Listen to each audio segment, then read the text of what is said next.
বন্ধুরা কেমন আছো সবাই? গতকাল ছিল সোমবার, শুভ অক্ষয় তৃতীয়া। অনেক নিরামিষ আইটেম রান্না করেছিলাম। সজনে ডাঁটা দিয়ে মটরের ডাল, মিষ্টি কুমড়া দিয়ে পুঁই শাক, কাঁচা কলা বেসন দিয়ে ভাজা, পাঁচ তরকারি, আলু পটল ছানা দিয়ে রসা, কচি আমের চাটনি, ছোলার ডাল দিয়ে মোচার কোপ্তা। মোচার কোপ্তা কিভাবে রান্না করেছি সেটা তোমাদের দেখাবো।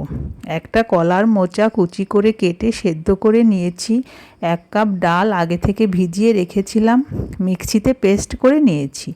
আর ডাল বাটা, মোচা, একটু লবণ, হলুদ আর মরিচের গুঁড়া ভালোভাবে মিশিয়ে নিয়েছি। কড়াইতে তেল দিয়ে চপের মতো করে ভেজে নিয়েছি। 2টো আলু আর টমেটো কুচি নিয়েছি। সব রকম মশলা, আদা বাটা, জিরা বাটা, হলুদ, লবণ, লাল মরিচের গুঁড়া, কাশ্মীরি মরিচের গুঁড়া, ধনিয়ার গুঁড়া নিয়েছি।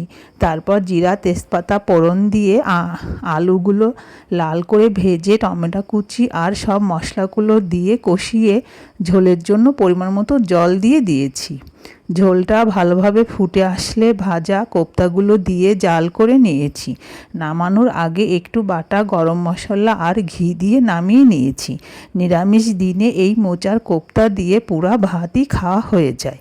রেসিপিটা ভালো লাগলে তোমরা বানিয়ে দেখতে পারো আর আমার পেজে লাইক, কমেন্ট, শেয়ার করো বন্ধুরা। ধন্যবাদ।